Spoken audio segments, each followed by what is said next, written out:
பற்றி பார்க்க போகிறோன்னா, விஜயா கோயிலில் சாப்பாடு போடுறாங்க, சோசியல் சர்வீஸ் பண்ணுறாங்க. எப்படியாச்சும் வீட்டில் அவங்க வீட்டுக்கார்ட்ட நல்ல பேர் வாங்கணும்னு சொல்லிட்டு இந்த மாதிரி வேலையெல்லாம் பார்க்குறாங்க. முத்து அந்த வழியாக ஒரு சவாரி கோசம் வரும்போது அவங்க அம்மாவை பார்த்துட்டு அங்கே இறங்கி போகிறார் என்ன விஷயம்னு. அப்போது அவங்க கூட இருக்க அவங்க அம்மாவோட ஃப்ரெண்டு வா முத்து சாப்பிடு அப்படின்னு சொல்கிறாங்க. சாப்பிடும்போது விஜயா கையில் சாப்பிட்டுட்டு ரொம்ப சந்தோஷமாக அவங்க அம்மா கிட்ட போயிட்டு என்னம்மா பண்ண பாவத்துக்கெல்லாம் பிராயச்சித்தம் தர்றதுக்கு இந்த மாதிரி பண்ண ஆரம்பிச்சிட்டிங்களான்னு கிண்டல் பண்ணிவிட்டு அவர் வீட்டுக்கு கிளம்புறாரு. வீட்டுக்கு வந்த உடனே மீனா வாங்க ரொம்ப பசியாக இருப்பீங்க சாப்பிடுங்கன்னு சொல்லி சாப்பாடு போட போகிறாங்க. வேணாம் மீனா, நான் ரொம்ப சந்தோஷமாக இருக்கேன், நான் சாப்பிட்டுட்டேன் வெளியில், எனக்கு வேணான்னு.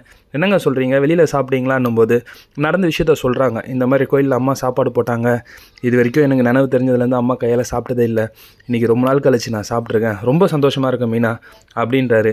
மீனா கண் கலங்கி ஏங்க உங்களுக்கு அம்மானா அவ்வளோ ரொம்ப பிடிக்குமா? யாருக்கு தான் மீனா பிடிக்காது?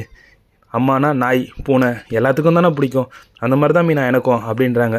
மீனா சிரிச்சுக்கிட்டே இவ்வளோ பாசத்தை வச்சுட்டு அம்மா கிட்ட ஏங்க இப்போ பார் சண்டை போட்டே இருக்கேன் அப்படின்றாரு. நான் எங்கே சண்டை போட்டுட்ருக்கேன், என்னை புரிஞ்சுக்காங்கம்மா, அவங்க தான் என்கிட்ட சண்டை போட்டுகிட்டே இருக்காங்க.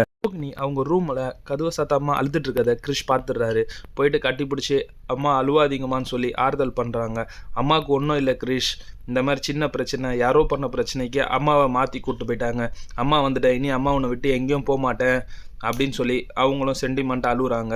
நீ இந்த வீட்டில் இருக்காத கிரீஷ், உன்னை அனாதானதை நீ முன்னாடியே சொல்கிறாங்க, என்னால் ஒன்றும் பண்ண முடியல, நீ பாட்டி கூடயே போயிடு அப்படின்றாங்க. இல்லைம்மா நான் உங்கள் கூடயே இருக்கம்மா, உங்களை விட்டு என்னால் இருக்க முடியாதுமான்னு சொல்லி 2 பேரும் அழுதுகிறாங்க மாறி மாறி. மீனா என்ன இவங்க 2 பேர் கட்டிப்பிடிச்சி அழுகுறாங்க அப்படின்ட்டு அங்கே சைடில் இருந்து பார்க்கும்போது அம்மான்னு கூப்பிட்றத கவனிக்கும்போது ரூமில் வந்து என்ன கிரிஷ் அம்மான்னு சொல்லி அழுதுட்டு இருக்க மாதிரி சத்தம் கேட்டுதுன்றாங்க. இல்லை நான் அம்மான்னு சொல்ல, ஆன்ட்டி இந்த மாதிரி போலீஸ் பிடிச்சிட்டு போனாங்க, அதனால் பயந்து ஆன்ட்டி கிட்ட சமாதானம் பேசிகிட்டு இருந்தாங்க ஆன்ட்டி, வேற ஒன்றும் இல்லைன்னு சொல்லி கிரிஷ் சமாளிக்கிறாங்க.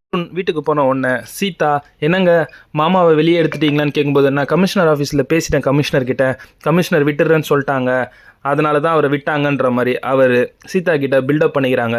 சீதா ஃபோன் பண்ணி மாமா வந்துட்டாரா அக்கா, இந்த மாதிரி அவர் பேசினாரா கமிஷனர்கிட்ட அப்படின்னு சொல்கிறாங்க. ஆனால் மீனா இல்லைம்மா அதுக்கு முன்னாடியே மாமா தப்பு பண்ணலன்னு சொல்லி ரிலீஸ் பண்ணிட்டாங்க, ஒன்றும் பிரச்சனை இல்லை, ரொம்ப